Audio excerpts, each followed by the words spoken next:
Ladies and gentlemen, welcome to Mock Draft 2.0 on the first day of the NFL offseason. I hope everybody enjoyed the Super Bowl yesterday. It was a fun game for a little bit, got out of hand fast. Hopefully you rode with me back in August when we had the Eagles winning it all. But if you didn't, hopefully you hit some type of bet last night. Today, though, we're not talking anything about betting. Obviously, make sure you subscribe so you stay up to date on the sports betting stuff. Today, we are talking about the NFL draft, the 2025 NFL draft that's going to have some crazy shakeups. I have the mock draft ready for you guys. We're going to go through pick by pick, multiple trades, multiple shocking picks in the top 10 that I think you guys are going to like. If you haven't seen the first mock draft, I'll put the link below as well as my socials. If you're not following my socials, I have daily, quicker content for you to follow on there, on Instagram, on X, as well as Twitter. And if you're not subscribed on YouTube.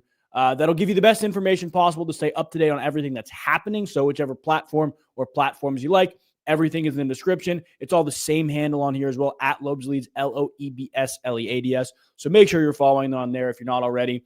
Best way to stay up to date, best way to be entertained with short form content as well. But without further ado, we're going to get into this mock draft, guys. Now, truthfully, my top three from the first mock that I did is not changing at all. I still do think the Tennessee Titans are in a position where they should take a quarterback. I don't think some dynamic talent in Travis Hunter is enough to stray them away from a potentially franchise-altering player at the most important position. So I think in that sense, they have to go with Cam Ward at number one. Now, I've seen a lot of mock drafts with Abdul Carter going to the Browns at number two, even Travis Hunter going to the Browns at number two. The reality is, as much as they may need an edge rusher to fill Myles Garrett's shoes, as much as they may want the best possible player in the draft, which right now at two is probably Travis Hunter, they're in full rebuild mode if they get rid of Myles Garrett. And I think they lean into that full rebuild mode with a quarterback that fits their system very, very well. Shedeur Sanders fits the Browns system very, very well. I think he goes to Cleveland at number two, kind of putting the Giants in a tough position because they need a quarterback. But I think if it gets to this, and hopefully the Giants are informed of the possibility of it getting to this, I think they lean more into a bridge quarterback to begin with, right? You have a GM and a coach who are literally working for their job security this year and this year alone. If they don't have a good year, they're probably both out. That's the reality of it, right? So you're probably going to go try to trade for Matthew Stafford. Maybe try to trade for, or not trade for because Aaron Rodgers is still under contract. Whatever they do with Aaron Rodgers, try to get Aaron Rodgers in the building. Try to get another guy like Jameis Winston, another bridge guy to give you the chance to win some football games and give you another opportunity to take a quarterback later on in the draft, somebody like Jackson Dart, Jalen Miller. I had them taking Jalen Miller in my first overall mock draft, not first overall pick, first mock draft. But here, again, I think if you're the Giants, you still drastically need DB help. I think Travis Hunter, again, is the most talented player in this draft. Travis Hunter has to be a Giant at this point. Here's where the things start to get a little messy and a little different from what I had previously. So in the mock draft 1.0, I had Will Campbell here. And, upon thinking about it, I don't know if the Patriots want to take a tackle at 4, sign a tackle. They're going to need a receiver. I see running back need here. I don't really think that's a huge need.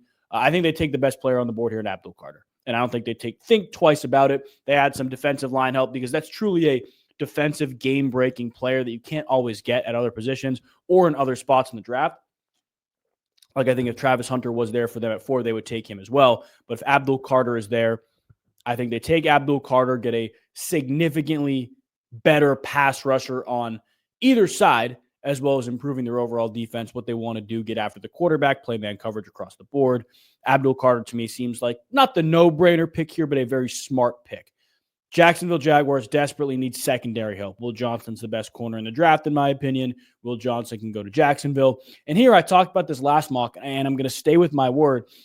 I think the Raiders would be in a position where they're just going to take the best overall player. I don't think there's any type of glaring need outside of quarterback right now on this Raiders team.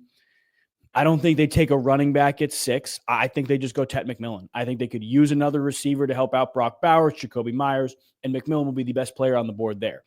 Number 7 to me is a match made in heaven for a new coach who prides his defenses and his team on stopping the run. Mason Graham on the inside next to Quinnen Williams is as good as it gets. I think that's the best way to go about it. Now, here's where the first trade comes in. I think Carolina's here looking at some of the DBs, looking at some of the D linemen and thinking we could probably wait it out because tackles will go before maybe some skill players like Ashton Genty and Luther Burden. I think they wait it out and actually trade down. A team that's going to look at these teams ahead of them, like the Chicago Bears and even the New Orleans Saints, and say, well, they may just be taking the best player on the board, is the Dallas Cowboys. Again, I had Dallas trading up in my last mock this with New Orleans. Now I have them trading up with Carolina. The trade I have, and this is based on past trades that have happened around this pick. The main one was, I believe, 2021. The Eagles traded down to 12, I believe, and took Devontae Smith, if I'm not mistaken. But it was a trade in 2021, 6-12, and it was very similar to this. We have the 8th overall pick for the 12th overall pick, a 2026 second-round pick, and this year's 5th round pick. So this is what the trade will look like. Dallas trades up, and I'm sure you can guess who they are taking with trading up. It's Ashton Genty. That's a franchise-altering offensive player in the right system, and I think he will be in the right system. New Orleans here, again, best player on the board, drastically need wide receiver help. Luther Burden is a New Orleans Saint. Chicago Bears. Again, you saw Dallas jump them because they saw the possibility and the need of the Bears having a running back shortage or wanting a running back to improve the offense, especially now with Ben Johnson. Like, you're going to have multiple guys that are going to come in and spill. They want a running back, but Dallas is going to leapfrog them to avoid that potentially happening. Maybe Chicago trades up to avoid that, but I think here with Chicago, you need offensive line help, and you need it really bad. It's just a matter of who you like more between Will Campbell and Josh Simmons. I think Will Campbell goes at 10 to Chicago. They drastically need tackle help. I don't think anybody else who's watching the video can deny that. They go Will Campbell at 10, and they continue to move on with their new offense. And the Ben Johnson-led offense will pride itself on winning up front. They got a lot of talent outside of that, but they need a tackle to do that first. San Francisco 49ers. Everybody's looking like, you can look at the needs. Offensive line. They need DB help, guys. They need outside DB help. And I think when you look at the outside DBs, the guys who are a little more zone heavy than man heavy, there's a couple options. Benjamin Morrison, for me, like, he is a guy who's played a little more man. You saw Notre Dame play a little more man. He's a little better against zone, at least by these grades. Benjamin Morrison is the best corner outside of Will Johnson in this draft, though. I think San Francisco takes a shot on him. And now Dallas trading up, Carolina trading back down. To me, they take an edge rusher. I think if they had the 8th pick and Abdul Carter was there, they would be taking Abdul Carter. But the reality is he goes at 4 to New England in this mock, and I think they take James Pierce Jr. at number 12. Now, this is interesting because the Miami Dolphins need a lot of help a lot of places. But, I mean, I do think offensive line is the biggest thing for them. They drastically need tackle help. Teron Armstead was not as good as we thought he would be this year. I think they take Josh Simmons at tackle. I don't think they think twice about it. The Indianapolis Colts, again, you could see the need for tight end, quote unquote, and maybe if Tyler Warren's there, they take him. I don't think they need more offensive help. I think if you look at what Indianapolis wants to do defensively, and now you're bringing in Lou Anarumo, he needs safeties that can do a lot of different things, and that's exactly what Malachi Starks can do, right? He can play in coverage. He can defend the run. He is all over the place with what he does. He's down in the box, especially this past year, right? His highest snap percentage in the box. He plays in the slot. He can play nickel if you need it. He can play deep. He can do a lot of different things. This is a very diverse safety. So to me, it's a no-brainer that the Colts take him at 14. 15 is tough with Atlanta because I had them trading out of the first round, actually, in my last draft. But I think if you're sitting here and you're Atlanta, you have an opportunity to get a game-breaking edge rusher in Mike Green. You do it, and I don't really think you think twice about that. So they go Mike Green. They need defensive line help. They haven't been able to get after the quarterback. They got Matt Judon to try to do it, and they still couldn't do it. Mike Green, young offensive line help. Arizona Cardinals, it's tough because, again, you see offensive line, defensive line, and sure, they need it. They need a defensive identity above anything else, and that comes with a leader. I think you have a very good leader. I think you have a very good player in general in Jack Sawyer at 16. And I think inside linebacker, you look at what Jack Sawyer can do, has done at Ohio State. This is a guy you want coming in and leading your defense. I trust that, and I trust that ability from Jack Sawyer to come in and lead this Arizona Cardinals defense. I think they go there. They take a chance on a defensive leader and move with Jack Sawyer at 16. Before we do the second half of the mock, though, guys, I do want to make sure if you are not following those socials below, you do, because there will be plenty of great short form content, quick to the minute content, as well as updates just about the NFL world and the sports world in general, whether it's X, Instagram, TikTok, or any other platforms that are linked below. Make sure you are following. You can also just search me up on your favorite platforms at Loeb's Leads, Loebs Leads.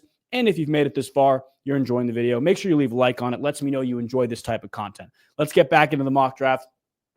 And we're going to start this second half of the second mock, with a trade. Now, Cincinnati's in a weird spot here too, because they are looking at Seattle, Tampa, Denver, Pittsburgh, and even LA, and even the Packers, who are like, they can do so many different things with those picks. Now, I'm going to operate under the assumption that Cincinnati does not get T. Higgins back. I don't think that's a crazy thing to assume or think. I'm going to operate under the assumption that they don't get him back. But I don't know if they go wide receiver at 17. Like, I don't think Emeka Egbuka's this undeniable talent that they have to go wide receiver at 17. I think it's also very real. They try to sign somebody in the offseason if they lose T. Higgins. So I don't think they go receiver at 17. And I think you look at a team like Denver, who is staring at Seattle, who could use a tight end, and they leapfrog him and they try to trade him. I think when you look at, again, past trades that have happened, you get this 20th pick for 17 and a third round pick this year. And look how many picks Denver has. 1, 2, 3, 4, 5, 6, 7. So they have plenty of picks this year that they can't afford to lose. Denver gives the Bengals an extra third round pick to move up 3 spots. And we all know who Denver's taking. We all know who Denver wants. It's the Taysom Hill prototype. Sean Payton's their coach. Tyler Warren. No brainer. Kind of puts Seattle in a weird spot here. I think they could use some more edge help, use defensive line help. To me, Shedeur Stewart is the guy who fits that scheme the best out of all the other guys. I don't think you take an interior lineman right now. They desperately need it, but I don't think you take one right now. It doesn't make a lot of sense. You take the best players, the game-breaking players on the board in the first round. I think they go Shedeur Stewart here. Tampa, on the other hand, they need DB help so bad it's not even funny. It's tough because like there are a lot of really good corners in this draft, and a lot of these top guys are very zone heavy. Jahad Barron fits this scheme extremely well. He's probably the best zone corner in this draft. He's played well pretty much throughout the entire season last year, and he can do a lot of different things. Like, he's played in the slot a little bit. He's been able to help in the run game. He can do a lot of different things. He's very, very good in coverage. And again, he's not a man guy. He's a zone guy, and that's what Tampa's defensive identity is. So Barron goes to Tampa at 19. And again, Cincinnati's back on the clock at 20. And Egbuka is still there. Like, it's a really, really tough spot when you are Cincinnati and you think, okay, do we get T. Higgins? If we don't, can we sign somebody in free agency? I think the depth at receiver in this draft is very good, and they can get a lot of the talent in the first round by waiting a round. Here's the other thing with Cincinnati. They need defensive help really bad. And outside of B.J. Hill, that interior defensive line, especially as it relates to the depth, is bad. Like, it's bad. If their run defense doesn't get better next year, they're going to be in a world of trouble defensively. They might, run the season back. It'll be Bengals 9-8, Joe Burrow MVP, but not make the playoffs 2.0. So I think they take Walter Nolan, a guy who can line up in the B gap. He does line up in the B gap a lot, play alongside B.J. Hill. To me, that is the best pick for them there. Now, Pittsburgh, I don't think anybody has any issue with this. They need a receiver bad. They get Emeka Egbuka, bring him back in the Ohio State connection with Justin Fields. I like that a lot. I do think Fields is going to be their quarterback. Spoiler, sorry. But here at 22, again, lots of needs for LA on the offensive side of the ball. But if you're telling Jim Harbaugh he can get his former tight end Colson Loveland, he's not going to say no. They need a tight end. He can do a lot of different things. He helps out in the run game. He can dig people out. Colson Loveland, to me, is the no-brainer here. Green Bay is tough because you see wide receiver, but there's no true dominant alpha guy that's still available. Look, to me, they need DB help. And again, it's another team that's really zone heavy. They do a lot of cover 3. They do a ton of different things in the zone world. One of the other best corners in the zone world in this draft is Darian Porter, and he's a true outside guy. Sure, he can play in the slot a little bit, but he is the guy who can replace Jair Alexander. I don't know if Jair Alexander's on that roster next year, and if he is, he can be the number 2 on the other side of him. They need that badly, desperately. I think they go Darian Porter here. Minnesota on the clock at 24. Again, I think you can go a lot of different ways. I think Omarion Hampton is a very, very intriguing prospect. But at the same time, number one, I don't know if Aaron Jones is completely gone. Like, I think he could come back. But number two, I don't think you need a wildly gifted, high-profile running back for that system. I mean, we've seen Cam Akers, who was picked up off the street, succeed there. At times, Alexander Madison. Like, they don't need, in my opinion, a super high-profile type running back there, but they're going to lose a lot of DBs this offseason. Could lose Harrison Smith, could lose Stephon Gilmore. You could lose 3 of your 5 starting DBs. That's the reality. Again, Trey Amos, another guy who's very good in zone, better in zone than man. That is the guy they'll probably look at in the corner world. They need to take a DB at 24. They go Amos there. Houston, not Tennessee. The Texans. Another really interesting one because they do need defensive line help, but there are a couple really good tackles on the board. And I think you're going to look at LA, Baltimore, Washington, and probably Kansas City. I don't know if Kansas City has enough to get up to 25, but they're going to get some trade offers. And I think Baltimore pulls the trigger on a trade here. Baltimore gets up there. They give them, and look at how many picks Baltimore has to spare. That's why I feel comfortable saying Baltimore will try to trade up because they have 11 picks in this year's draft. 11 picks. So you have Baltimore trading up to 25 with a 3rd and 5th round swap. So you're giving the Texans your 3rd round pick, and the Texans are giving back a 5th round pick, which to me, it's a very good trade for both sides, especially because you're going to see what's going on here? You're going to see who Houston winds up taking. They would have taken him anyways there at 25, but you trade down, you get the Ravens up, and the Ravens take Kelvin Banks Jr. to help that offensive line. Really a no-brainer there. LA is interesting because, you could try to get a tackle. I think Rob Havenstein is going to be okay. I'm not super worried about that. You're also probably going to lose Cooper Kupp, but can you find somebody here that can really fill the Cooper Kupp void? I don't know if you can, truthfully. I don't know if you can. I go back and forth on this, guys. I really do. I think Demetrius Knight, just the overall linebacker help. He's a very good player. He's athletic. He can do a lot of different things. He can play in a lot of different places. He can cover. He can defend the run. He's a true box linebacker that I think would add value to this Rams team, and I think they go him before they go tackle or DB help because I think they can get the most out of their DBs there as well. I think they go off-ball linebacker. And again, Houston needs interior defensive line help. We talked about that. Was going to take him at 25. Got a call from Baltimore. Hey, what's up? You want to trade up? Okay, fine. They know the Rams are not taking an interior defensive lineman there, and there's no way Baltimore is. They trade down, and they still get their guy in Kenneth Grant to bolster up that inside. A little bit of youth infusion on the inside, too, which will be good for him. 28 for Detroit. You need a number 2 edge rusher. Maybe they trade for Myles Garrett. Who knows? But you need a number 2 edge rusher. And to me, that's Mikael Williams. No-brainer there. 29, Washington, and I've talked about this multiple times. I think they could trade for Cooper Kupp, but if they don't, they need a slot guy. They need a true slot guy. You can't keep trotting out Jameson Crowder or Olamide Zaccheaus. Xavier Restrepo is almost exclusively a slot guy. Like, you look at the numbers here, 90+% of slot snaps in each of his last 3 years. That's the guy they want. That fits their scheme the best, as well as gives them an improved talent on the offensive side of the ball, a better supporting cast for Jaden Daniels.